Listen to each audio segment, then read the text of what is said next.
그리스도의 보혈로 돕노라. 나사렛 예수 그리스도의 보혈로 돕노라. 나사렛 예수 그리스도의 보혈로 돕노라. 아멘. 오늘은 쉬운 세 번째 5차원 영성 말씀입니다. 앞뒤로 연결해서 하는데 쉬운 세 번째 데살로니가 후서 2장 3절을 한번 뚫어지게 보도록 하겠습니다. 누가 어떻게 하여도 너희가 미혹되지 말라. 누가 어떻게 하여도 너희가 누가 막 가지고 가만히 이설을 하고 뭘 하고 어쩌고 해도 뭐 하지 말라고요? 이단에게 미혹되지 말라. 이 말입니다. 주님이 재림하신다고, 주님이 재림하신다고 누가 막 이렇게 하고, 누가 예수라고 하고, 누가 성령이라 해도 너희들은 거기에 미혹되지 말아라 그 말입니다. 그러면 주님은 언제 재림하시냐? 먼저 배교하는 일이 있고, 이 배교한다는 게 뭐예요? 그러죠. 어떤 환난과 어려움과 또 어떤 상황 속에서 하나님을 예수 그리스도를 버리고 떠난다는. 그러니까 여러분 배교도 우수수수수 낙엽이 떨어지듯이 아마 예수님을 안 믿겠다고 도망간 사람들이 많을 겁니다. 그러면 주님이 때가 가까웠다 이렇게 생각하시면 됩니다. 자, 그 다음에 두 번째 불법의 사람 곧 멸망의 아들이 나타나기 전에 강력한 불법의 사람, 강력한 멸망의 아들, 사탄의 완전히 추종자.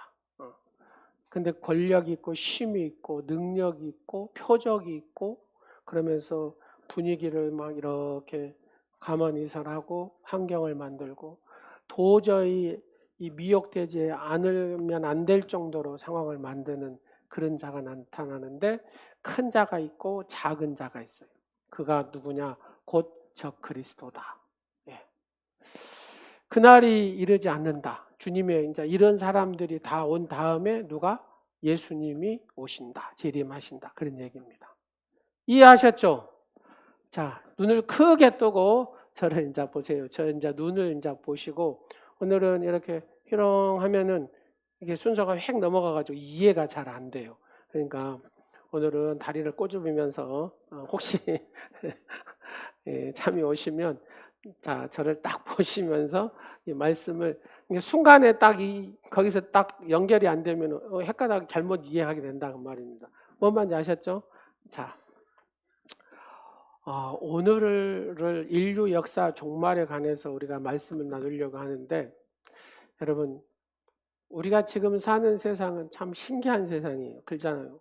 어느 곳에는 막 비가 너무 많이 왔고 많이 죽고 또 어느 곳은 비가 너무 안 와가지고 기근으로 그냥 날리고 또 어떤 건 너무 뜨거워서 날리고 어떤 건 너무 추워서 날리고 그리고 처처에 막 이렇게 전쟁들이 일어나고 여러분들한테 내가 누누이 말씀을 드렸습니다. 어디를 보라고요?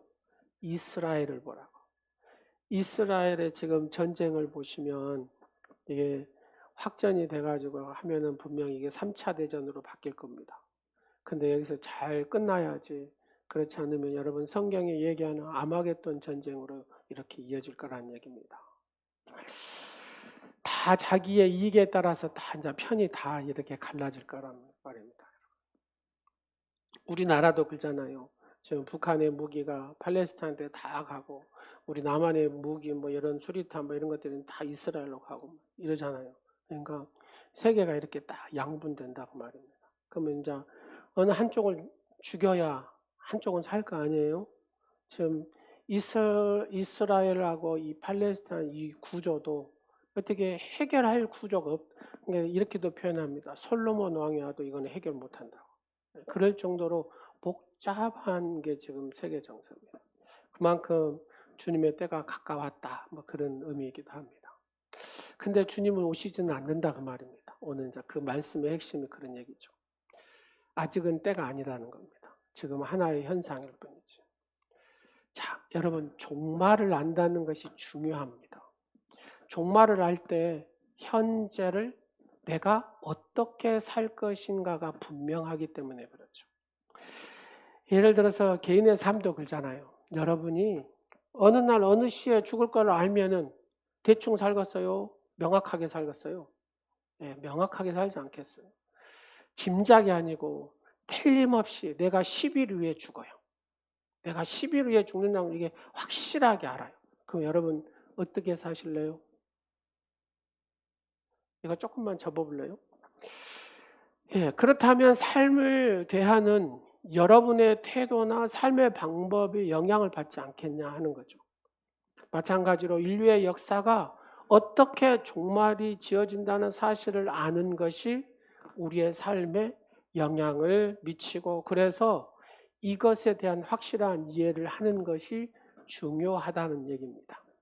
이것을 성경으로 비추어서 말씀을 드리면, 예수님이 2000년 전에 오시는 것을 초림이라고 합니다. 초림이라고 불렀어요. 근데 그 예수님이 다시 오시는 걸 갖다가 뭐라고요? 재림이라고 하죠. 이 재림을 통해서 모든 것이 완성이 되기도 합니다.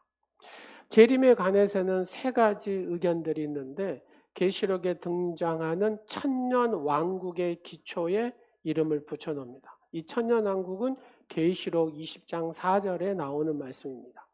예수님이 재림하여 1000년 동안 지상에서 다스린다는 것을 전천년설이라 이렇게 얘기합니다. 평화시대가 이루어진 후에 예수님이 재림한다는 설을 후천년설이라 얘기합니다. 천년왕국은 상징이지 문자 그대로 천년의 세월을 의미하는 것은 아니다라는 것을 무천년설이라 이렇게 얘기합니다. 제가 성경 공부할 때 몇 년 전만 해도 우리 청합 측에서는 무천년설을 정설로 이렇게 받아들입니다라고 말씀을 드렸어요. 근데 요즘은 바뀌었습니다. 복음주의자들 가운데 많은 사람들이 전천년설에 높게 받아들입니다. 예를 들어서 휴거나 7년의 대환란을 포함한 기록한 것들을 요즘은 정설로 받아들여서 전천년설에 속한 가설로 보는 것이죠. 그러나 진실로 중요한 것은 어떤 시나리오에 의하여 재림이 이루어지느냐를 상상하는 것보다는, 여러분, 이 시대의 흐름을 읽는 법, 그잖아요. 내가 이 시대를 정확히 읽을 줄 아는 영분별이 있어야 된다는 겁니다. 지금 지구촌에 돌아가는 상황들, 전쟁의 상황들, 이스라엘이 어떻게 되어지는가, 이런 것들의 상황을 딱 보면 앞으로 어떻게 세상의 끝이 오겠구나. 여러분, 팔레스타인 공습해놓은 그 팔레스타인 땅 보시죠. 크게 보겠어요. 마지막 때가 아니겠어요, 모습이. 그러면 우리가 어떻게 살아야 할까라는 생각입니다. 그래서 오늘 본문을 통해서 이에 대한 답을 얻고자 합니다. 오늘 본문을 보면은 사도 바울이 예수님이 다시 오실 때 상황을 편지에 적어서 데살로니가 전서에 이렇게 보냈다 그 말입니다. 데살로니가 전서 4장 16, 17 보면은 그런 내용이에요. 예수님이 다시 오실 때 상황이 이러이러합니다 했더니, 어떤 사람들이 데살로니가 교회에 와가지고 이미 예수님이 오셨다라고 막 가르치는 거예요. 여러분, 우리나라도 예수님이 오셨다 그래요? 안 오셨다 그래요? 이단들이? 왔다 그러잖아요. 그 사람들이 몇 명이나 된다고요? 100명이 넘어요. 100명이. 자기가 예수라고 하는 사람이 100명이나 넘어요. 아마 이때도 똑같이 그런 사람들이 있었다 그런 얘기입니다. 그래서 교인들이 이 혼돈스러워하기 때문에 사도 바울이 다시 한번 편지를 썼어요. 그 편지가 뭐냐? 오늘 데살로니가 후서가 되는 것이요. 이 두 번째 편지 데살로니가 후서를 기록하여 잘못된 생각을 바로 잡아주는 얘기가 오늘 본문의 얘기다 그 말입니다. 첫 번째, 무법을, 불법자, 이 무법을 막기 위해서 우리는 하나님의 권세, 권위를 세워야 된다 그 말입니다. 이게 무슨 말이냐? 사도 바울 말씀의 초점은 예수님의 재림 직전에, 예수님이 재림하시기 직전에 무슨 일이 일어나냐? 불법의 화신이 나타난다는 겁니다. 이 불법의 화신이 존재한다는 거. 그 3절에 뭐라 그래요? 저 불법의 사람 곧 멸망의 아들. 저 불법의 사람 멸망의 아들이라 이렇게 얘기합니다. 그 불법의 하신, 즉 불법자가 나타나지 않았기 때문에, 아직은 나타나지 않았어요. 이 불법자가 보면은 여러분 그 4절에 보면은 이 불법자가 하나님의 성전에 앉아가지고 자기를 하나님이라고 한다 그 말입니다. 하나님의 성전이 어디겠어요? 예루살렘. 그 예루살렘 성에 자기를 딱 동상을 세우고 할 거란 말입니다. 그리고 자기가 하나님이라 하는 사람이 분명히 나온다는 얘기입니다. 근데 거기는 지금 어디가 있어요? 이슬람 돔이 있잖아요. 근데 그게 무너지고 성전이 세워지고 거기에 아마 세워질 거라는 그런 추측을 하기도 합니다. 이 불법의 화신, 근데 지금 불법의 화신, 무법자가 아직은 그런 강력한 무법자가 아직은 안 나타났다는 겁니다. 즉 무법의 화신이라고 말할 수 있는 어떤 사람이 나타난다는 거예요. 여러분 잘 보십시오. 그 무법의 화신이 누군가를. 그래서 오늘 본문 4절에 그렇게 표현해요. 하나님의 성전에 앉아 자기를 하나님이라고 내세운다. 그런 식으로 그런 자가 있다는. 사도 바울은 이러한 무법한 현상이 데살로니가에 쓰일 당시에 이미 행행하고 있다고 말하고 있는데 그 불법의 비밀이 이미 활동하였으나 근데 그 불법의 그 무법자가 누구냐? 여기에서 보면 무법자가 이렇게 막 큰 무법자가 있지만 또 작은 무법자도 있다 그 말입니다. 여러분 보면은 자기가 예수라는 사람도 보면은 크게 이렇게 쓰는 사람도 있고 어떻게 보면 요만한 사람도 있잖아요. 저 그리스도로서 그런 얘기입니다. 이러한 무법의 현상이 클라이맥스를 이룰 때에 불법자가 출현하리라 라고 얘기합니다. 이러한 현상은 우리가 이해할 수가 있습니다. 무법천지가 될 것 같으면 여러분 그러잖아요. 무법천지. 이 무법천지 여러분 나라가 없고 무법천지 이 세상이 되면 사람들이 요구하는 게 있어요. 그게 뭐냐면 강력한 지도자를 원한다 그 말입니다. 자, 예를 들어서 이런 거죠. 여러분 독일이 1차 대전 후에 막 혼란이 막 가중한 때에 누가 나타났어요? 히틀러가 나타났잖아요.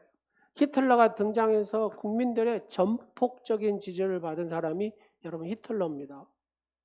그래서 세계를 삼켜버리려고 했잖아요. 히틀러가. 비슷한 현상이 생기지 않나 생각해 봅니다. 그런데 불법자, 이 무법자가 나타나지 못하는 것은 이것을 막는 자가 있기 때문이라고 오늘 본문 6절과 7절에 얘기를 하고 있습니다. 막는 자가 있다는 것이 뭐냐? 여기에는 의견이 분분한데 그러나 5절에 사도 바울은 데살로니가 교인들이 막는다는 것이 무엇인지를 이해하고 있는 것으로 가정하고 말하거든요. 예. 내가 너희와 함께 있을 때에 이 일을 너희에게 말한 것을 기억하지 못하는 그러니까 사도 바울이 이미 무법자, 불법자가 나타나서 이런 애가 있을 것이다 라고 얘기했다는 얘기입니다.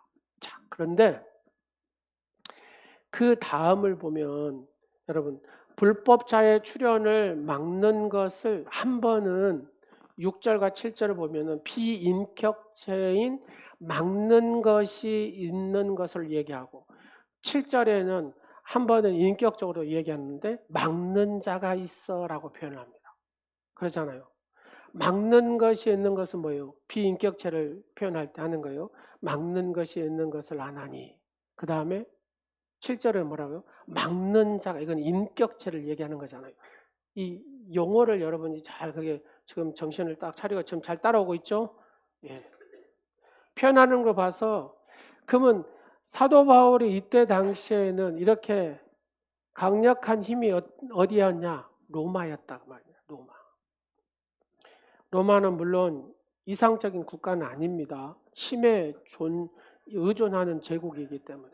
그러나 한 가지 확실한 것은 로마로 인해서 여러분 법 질서가 지켜졌다는 얘기입니다. 무법이 판체는 이럴 때 이 강력한 힘이었던 로마가 그 힘으로 질서를 잡았다. 자, 예를 들어서 이런 거죠. 여러분 막 강도들이 막 구들구들해요. 근데 그 강도들을 다 소탕을 누가 했어요? 로마 군인들이 가가지고. 그래서 육로를 다 이렇게 터놨다 그 말입니다.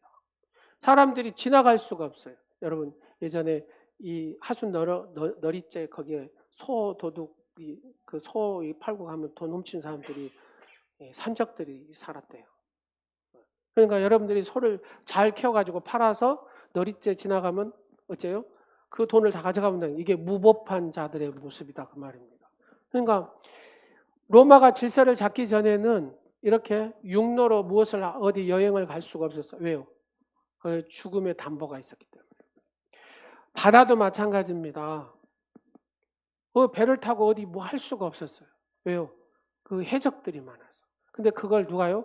로마 군인들이 다 뚫어서, 이로 인해서 뭐가요? 예수 그리스도의 복음이 전 세계로 쫙 퍼지게 됐다. 그런 얘기입니다.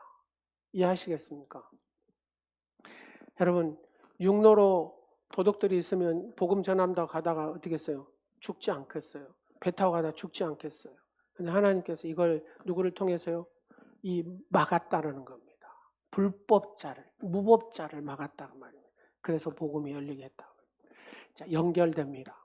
그래서 크리스찬은 나라의 법을 지켜야 됩니다. 그리스도인은 나라의 법을 지키는 자가 되어야 된다 그 말입니다. 이게 무슨 말이냐?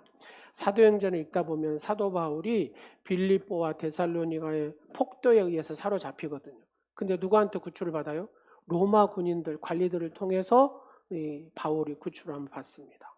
여러분, 사도 바울이 복음을 전하고 떠나요. 그러면 그곳에 막 이 무법자들이 있으면 복음이 되겠어요? 안 되겠잖아요. 근데 사도 바울이 떠나도 이 복음이 계속해서 법 질서가 이루어지니까 이 전파가 이렇게 됐다 그 말입니다.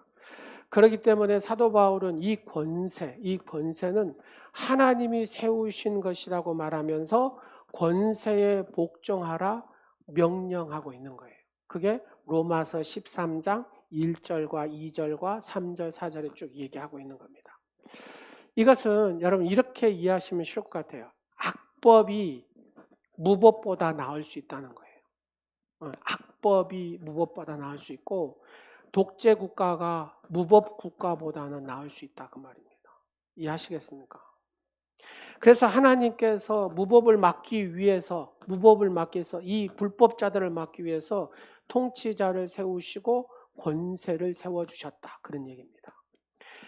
하나님께서 무법을 막기 위하여 권세를 세워주셨기 때문에 크리스찬들은 무슨 법을요? 나라법을 지켜야 된다 그 말입니다. 이러한 명령은 사도 바울뿐만 아니라 베드로 사도도 동일하게 얘기하고 있는 부분입니다. 그래서 크리스찬 가운데 하나님께만 순종하면 됐지 나라법은 뭘 지키냐 이렇게 생각하시는 분이 있을런가 몰라요.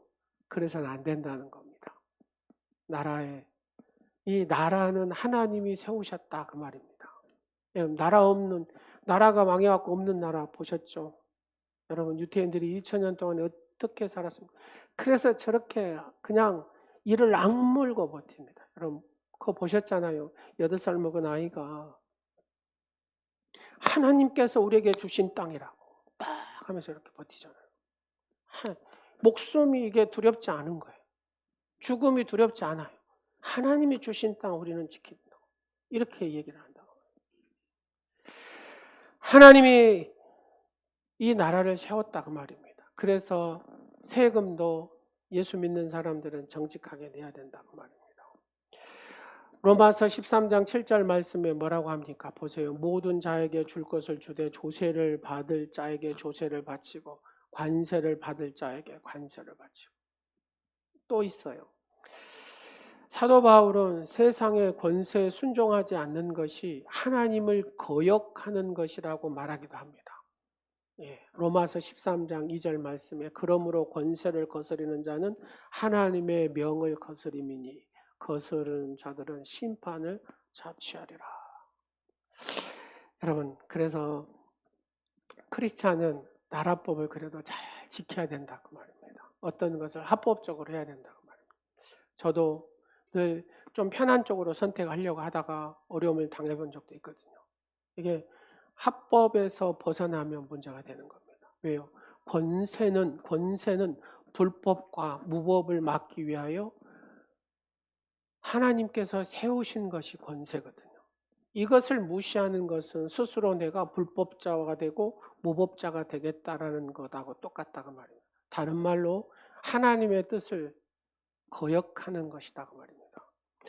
그러면 우리에게 권위가 세워져야 되는데 이 강력한 영적인 권위가 어떻게 세워지냐? 내가 하나님의 말씀에 순종하고 섬길 때 권위가 세워진다는 겁니다.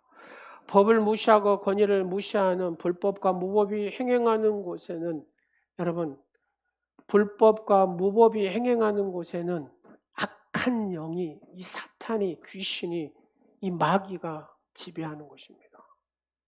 사도 바울은 에베소 교인들에게 편지를 쓰면서 크리스천이 되기 전 불순종의 삶을 살 때에 그 안에 얼마나 악한 영이 역사했는 것을 상기시켜 줍니다. 이게 에베소 2장 2절이거든요. 여러분 집에도 마찬가지예요. 집에도 불순종이 영이 역사할 수 있습니다. 여러분 자녀들이 무법한 자, 여러분 불법자 이 자녀들이 있잖아요. 막 부모에게 반항하고 부모를 죽이는 놈도 있어요. 이게 뭐예요? 불법자고 무법한 자다 그 말이에요. 우리는 이걸 그냥 뉴스에 쉽게 들어요. 이런 소리를. 이게 뭐냐? 악한 영이 그 자녀들 속에 지배해서 그렇다는 겁니다. 아내가 남편의 권위를 무시하고 그렇잖아요. 남편이 아내를 사랑하지 않고 이것은 악한 영이 역사하는 거다 그 말입니다. 이러한 가정은 서서히 파괴될 수밖에 없어요. 교회도 악한 불순종의 영이 역사할 수가 있습니다. 목회자의 권위를 무시하고 성도들이 뽑아서 세운 지도자들을 그 권위를 무시하고 이런 교회는 늘 분열과 늘 쟁투가 끊이지 않는 교회. 여러분 교회 주변에 많이 볼 수 있잖아요. 왜 그렇습니까? 하나님의 질서가 무너져서 그래요. 권위가 이게 잘 안 되는 순종과 섬김이 안 되니까 이것이 계속해서 사탄이 계속해서 역사를 하는 겁니다. 무법과 불법이 행행하는 곳에는 파괴와 멸망이 있고 바로 그 뒤에 누가 조정하고 있어요? 역사하는 악한 영이 있습니다. 여러분 한번 봐보세요. 사람이 어찌 그렇게 처참하게 사람을 죽일 수 있습니까? 그 아이들을 어떻게 그렇게 처참하게 죽일 수 있습니까? 그게 인간으로 보통 인간 할 수 있는 게 아니잖아요. 악한 영이 그를 강력하게 지배하기 때문에 그런 인간이 할 수 없는 짓도 하는 여러분 짐승도 할 수 없는 것을 인간이 한다고 말입니다. 이런 것을 막기 위해 필요한 것이 뭐냐면은 하나님의 권위다 그 말이에요. 권위. 그러나 이 권위는 힘에서 어떤 세상의 힘에서 나오는 게 아니다 그 말입니다. 힘을 의존하는 사람은 스스로 내가 무법한 자다라는 거예요. 이 무법한 자를 스스로 만드는 거예요. 나도 무법한 자다. 혼란을 확산시키고 가중시킵니다. 권위는 하나님께로부터 와야 합니다. 하나님께로부터 온 권위는 그게 뭐냐? 순종과 섬김에서 이 하나님의 권위가 옵니다. 여러분 예수님께서 하늘과 땅과 지배하는 권위를 받으셨습니다. 빌립보서 2장 10절 말씀을 한번 보실래요? 시작.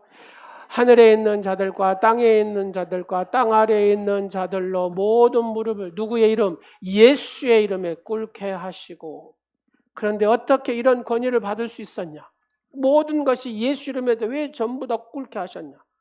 우리는 그 예수의 이름을 가진 자잖아요.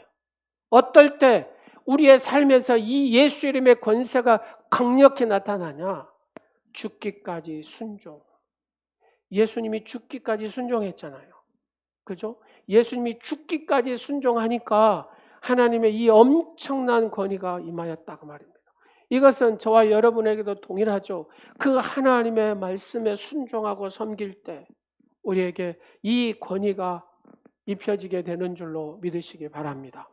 하나님께서 절대적으로 순종할 때 하나님께서 이 권위의 옷을 사랑하는 딸아 너에게 입혀주마, 사랑하는 아들아 너에게 입혀주마 하고 권위의 옷을 입혀주십니다. 또 예수님은 으뜸이 되고자 하는 사람을 어떻게 하라고 합니까? 모든 사람이 종이 되거라 라고 말씀하시잖아요. 으뜸이 되어서 다스릴 수 있는 권위는 섬긴 가운데서 온다는 겁니다. 여러분 토트넘 주장인 손흥민 선수가 왜 요즘 막 영웅 되어버렸어요. 영웅. 아 이렇게도 되는구나. 아시아 선수가 주장이 된 것도 기적이고 근데 그 팀이 꼴등에서 1등하고 있습니다. 어떻게 되냐? 주장이 잘한다는 겁니다. 주장이 잘 섬겨준다는 겁니다. 주장이 와가지고 안착해주고 월드 클래스 손흥민 선수가 이제 21살, 22살 먹은 이 선수들한테 세네갈 샤샤한테 와가지고 막 이렇게 해준다는 거. 여러분 보셨어요? 히살리송 로메르가 나는 손흥민을 위해서 죽겠습니다 하는 인터뷰. 왜 그렇습니까? 그를 위해서 섬기니까. 순종과 섬김이 이 주장의 권위가 있더라는 얘기입니다. 종은 상전의 필요가 자신의 필요보다 우선하는 사람이다 그 말입니다. 그러잖아요. 종은 항상 상전이 항상 우위에 있는 거예요. 그게 종이다 그 말입니다. 여러분 사장 밑에서 기사로 일하는 사람조차도 밥을 먹던 중에 사장이 출타하면 어떻게 합니까? 바닥 일어나가지고 이렇게 하잖아요. 그런 것처럼 이것은 사장의 필요가 자신의 필요보다 우선하기 때문에 그렇다는 얘기입니다. 그러므로 하나님이 주시는 권위를 입으려면 어떻게 해야 되냐? 이런 겁니다. 가정에 남편이 가장이라 그러잖아요. 가장. 그죠? 가장이. 가장은 가정을 자신보다 중하게 생각할 줄 아는 사람이 가장이다. 가장이 돼가지고 가정을 자신보다 중하게 얘기를 못해요. 그럼 그 사람은 가장이 아니에요. 여러분 셀 리더는 셀과 셀 식구의 필요를 자신보다 우선해야 그 셀 리더로서 온전한 하나님이 기뻐하는 셀 리더가 될 수 있는 겁니다. 저는 온누리교회 담임 목사로서 교회의 종이라고 자신 있게 제가 말씀드릴 수 있는 것은 제 마음입니다. 항상 제 의식 가운데는 저희 자녀들보다 가정보다 교회가 먼저입니다. 그래서 어떤 걸 결정할 때 먼저 교회를 먼저입니다. 집사람이 서운할 수도 있는데 서운도 안 해서 감사할 일이죠.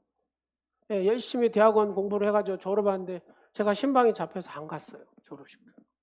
왜요? 나는 교회가 우선이니까. 우리의 자녀들도 예준이나 예은이도 마찬가지입니다. 교회가 우선인 걸 압니다. 사랑하는 여러분, 세상은 악하고 불법이 횡행합니다.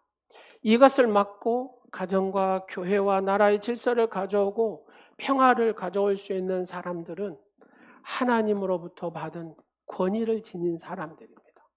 다른 사람이 교회의 질서를 세우는 게 아니고 다른 사람이 나라의 질서를 세우는 게 아니라 하나님의 권위를 받은 사람들이 가정의 질서도 세울 줄 알고 여러분 공동체의 질서를 세울 줄도 알고 나라의 이 질서를 세울 줄 아는 사람이 하나님의 권위자들이 그래요. 우리 모두가 하나님께 절대 순종하고 종이 되어서 하나님의 이 권위의 옷을 입고 여러분이 질서를 가져오고 평화를 가져오는 악한 무법자, 불법자를 막아내는 여러분 되시기를 간절히 축원합니다. 자, 이 무법자, 불법자가 누구냐? 적그리스도다 그 말입니다. 이 적그리스도는 능력을 행하고 표적을 행하고 거짓말, 감언, 이설, 거짓말의 기적들을 일으키는 자가 바로 이 적그리스도 무법의 사람들이다 그 말입니다. 그래서 데살로니가후서 2장 9절에 뭐라고 합니까? 다 같이 한번 보겠습니다. 악한 자의 나타남은 사탄의 활동을 따라 모든 능력과 표적과 기적과 불의의 모든 속임으로 멸망하는 자들에게 있으리니. 그렇습니다. 악한 자의 나타남은 사탄의 활동이라고 하면서 모든 능력, 표적 이런 걸 나타냅니다.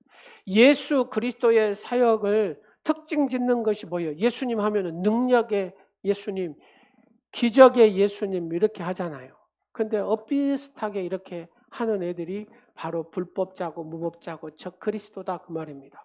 사도행전 2장 20절에 뭐라고 합니까? 주의 크고 영화로운 날이 이르기 전에 주님이 재림이 이르기 전에 해가 변하여 어두워지고 달이 변하여 피가 되리라. 여러분 해가 변하여 어두워지고 달이 변하여 피가 된 딱 보니까 지금 가자지구예요. 그러잖아요. 여러분 그게 안 보입니까? 주님이 재림이 오시기 전에 딱 그런 상황이 벌어진다 그 말입니다.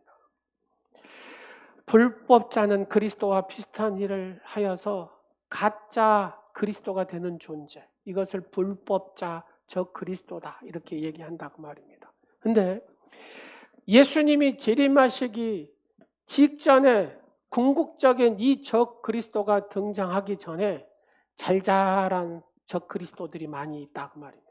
우리 대한민국에도 이 적그리스도가 100명 이상 돼요. 지가 예수를 안 하고 성령이라는 애들. 요한일서 2장 18절 말씀에 이렇게 얘기합니다. 아이들아 지금의 마지막 때라 적그리스도가 오리라는 말을 너희가 들은 것과 같이 지금도 많은 적그리스도가 일어나는, 지금 전 세계에 적그리스도가 많이 일어나요? 안 일어나요? 많이 일어나잖아요. 사람들이 적그리스도에게 끌리는 이유가 뭡니까?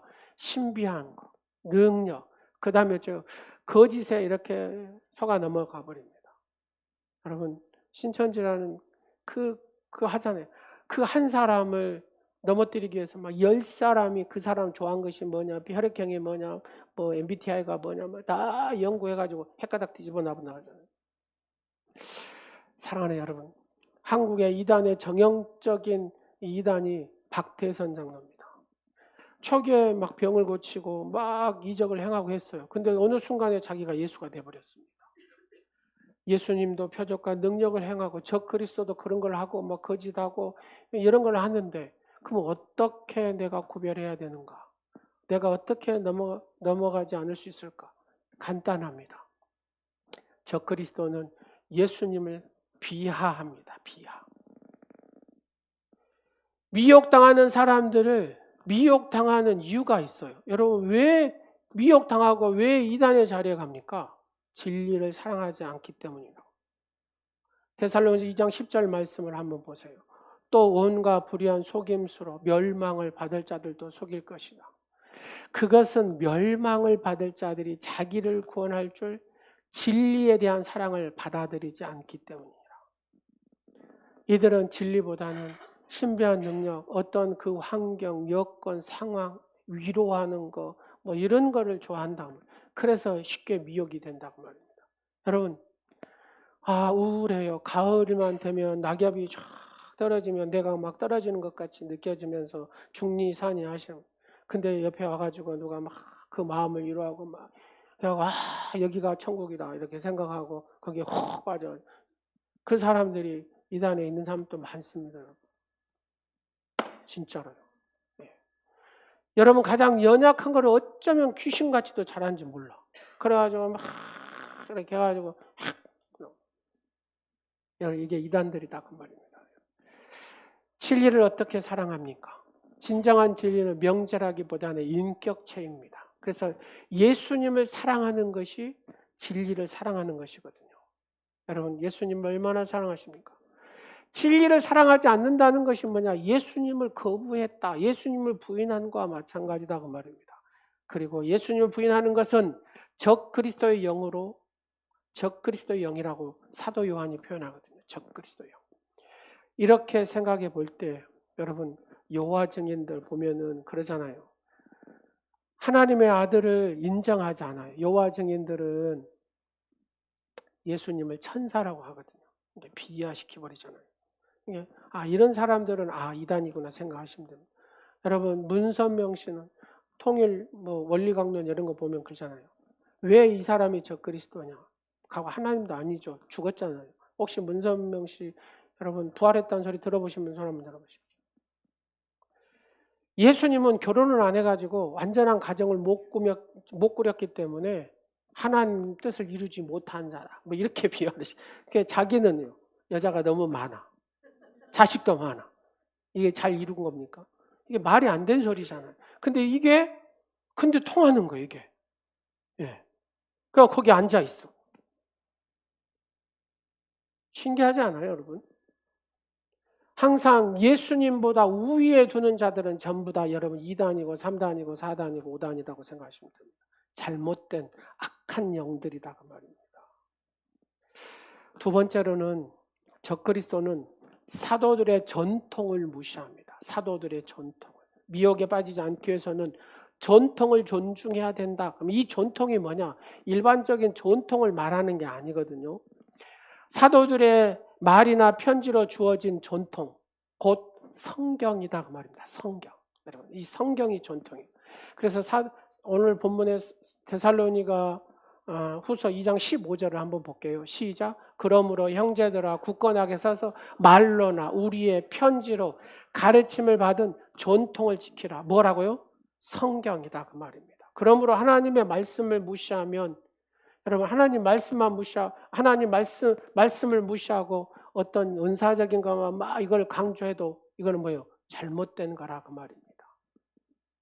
그래서 첫 번째는 하나님의 말씀, 그 다음에 은사적인 것 이것도 같이 조화를 이루어야 된다고 말입니다.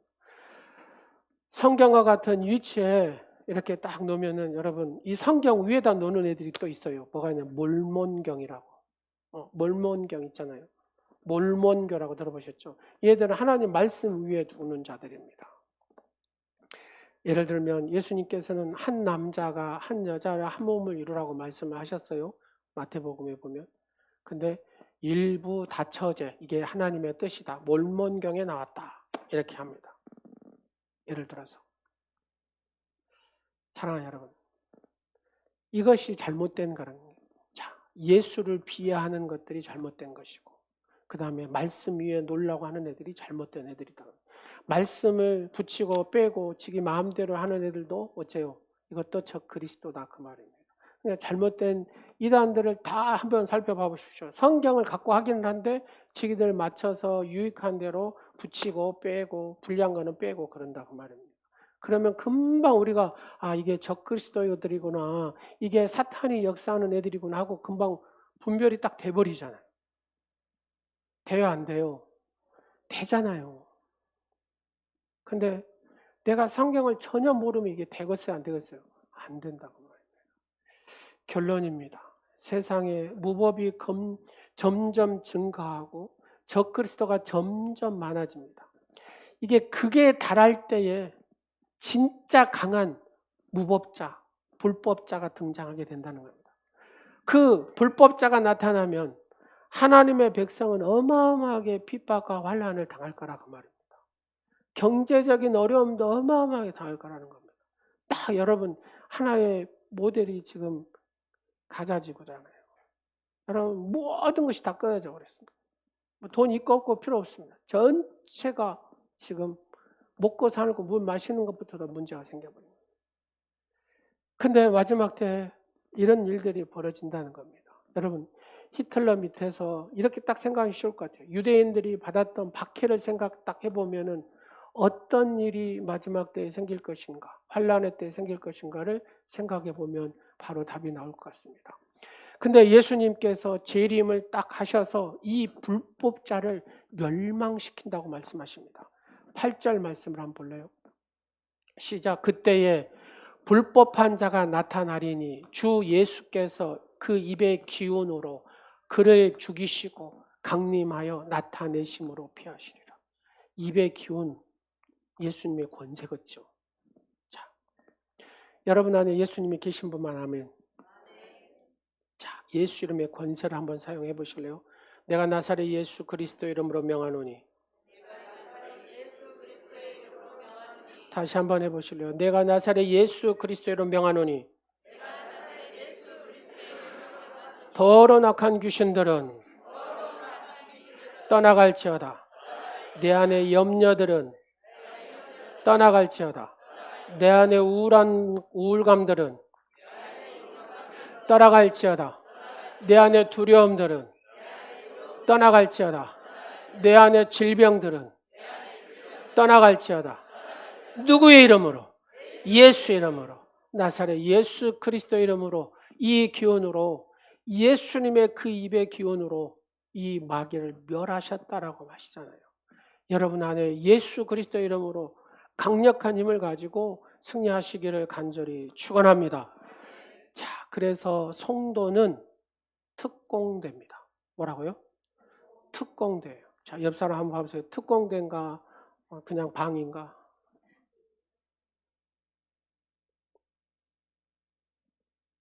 여러분 이 불법자를 막아야 되잖아요. 불법자를 막는 자가 돼야 되잖아요. 그러려면 여러분 보세요.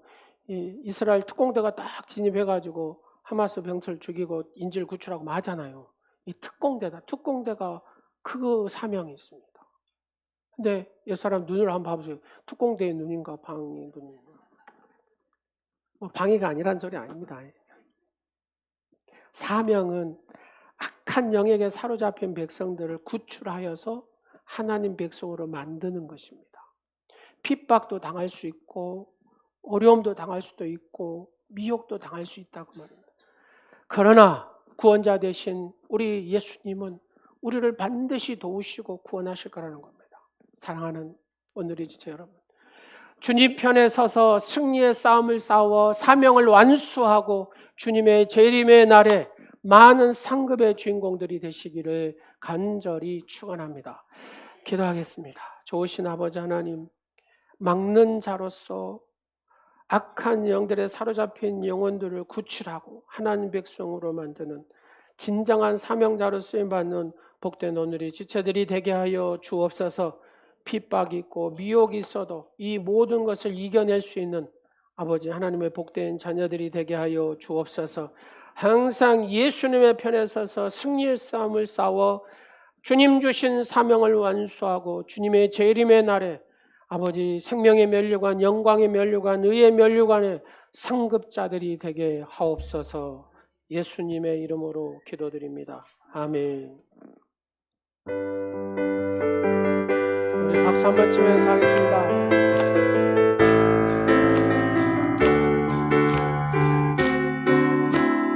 그날이 도적같이 이를 줄, 그날이 도적같이 이를 줄 너희는 모르느냐 늘 깨어 있으라 잠들지 말아라 주님과 동행하라 항상 기뻐하라 항상 기뻐하라 쉬지 말고 기도하라 범사에 감사하라 이는 예수 안에서 너희를 향하신 하나님 이시니라 2절 평강의 하나님 평강의 하나님은 너희를 거룩하게 하시고 온몸과 영혼이 주오실 그날에 흠없기 원하노라 항상 기뻐하라 쉬지 말고 기도하라 범사에 감사하라 이는 예수 안에서 너희에게 향하신 하나님 뜻이니라. 하나님의 거룩한 백성으로 어떠한 악한 영도 다 막는 하나님의 복된 성도들이 다 되게 하여 주옵소서. 성도들을 천국에서 영원히 살아가게 하신 하나님 아버지, 빈궁한 사람을 사랑하시고 나그네 된 사람을 구원의 섭리로 대하시는 하나님 아버지께 감사드립니다. 오늘 저의 인생에 단 하루밖에 없는 소중한 날이라고 믿고 하나님의 성전에 나왔습니다. 오직 하나님의 사랑으로 은혜로 선물로 주신 주리오니 오늘은 하나님께서 구원의 섭리를 이루게 하시옵소서. 눈을 뜨자마자 만나는 가족들, 자주 마주치는 이웃들, 세상에 의지할 데가 없는 불행한 자들을 주님의 사랑으로 은혜로 대하게 하옵소서. 그들에게 우리의 마음을 온전히 전하여 예수 그리스도를 믿을 수 있도록 구출할 수 있는 복된 성도의 삶이 되게 하여 주옵소서. 주님께서 친히 우리에게 대하듯이 우리도 온유와 겸손으로 대하는 자가 되게 하옵소서. 열매 하나를 주님 것이라 떼어놓고 11조와 감사의 물로 하나님 앞에 드리는 가정 하나님 기억하여 주시고 미래를 바라보는 통찰의 능력을 주시고 지혜를 더하여 주시고 모든 것이 넉넉함으로 이웃의 담장까지 넘치는 복된 가정들이 되게 하옵소서. 하나님 앞에 주일 주정 헌금으로 드립니다. 아버지 구역 예물로 드립니다. 아버지 기억하여 주시고 적은 것에도 소홀하지 않고 바치는 정성처럼 사랑하는 성도들의 생활 속에서 세미한 주의 음성을 듣고 주님과 교제하는 은혜가 함께 있게 하여 주옵소서. 하나님의 주신 물질이 게으름으로 이 모든 것들이 땅에 묻혀지지 않게 하시고 세상을 아름답게 하는 일에 사용하고 하나님 나라를 확장시키는데 사용되는 예물들이 되게 하옵소서. 연약한 사람을 위하여 나누고 하나님의 뜻을 이루는 거룩한 도구로 쓰임받게 하옵소서.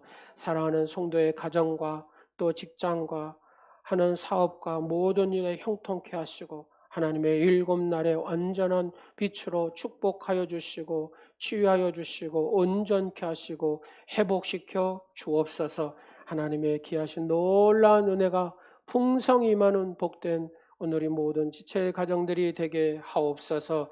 예수 그리스도 이름으로 축복하오며 지금은 아버지의 뜻을 이루시기 위하여 이 땅에 오셔서 십자가로 큰 뜻을 이루신 주 예수 그리스도의 은혜와 저희를 항상 바라보시고 도와주시는 하나님 아버지의 사랑하심과 보혜사 성령의 임재하시고 충만케 하시는 역사가 또 오늘 세례받은 김희영 성도님 모든 삶과 가정 위에 하나님의 자녀로서 마지막 때 준비하여 귀한 하나님의 말씀으로 하나님의 거룩한 의인으로 불법을 막고 무법을 막는 하나님의 신실한 성도의 삶을 살기로 다짐하는 사랑하는 성도들 머리 위에 이제부터 영원토록 함께 하옵시기를 간절히 축원하옵나이다. 아멘.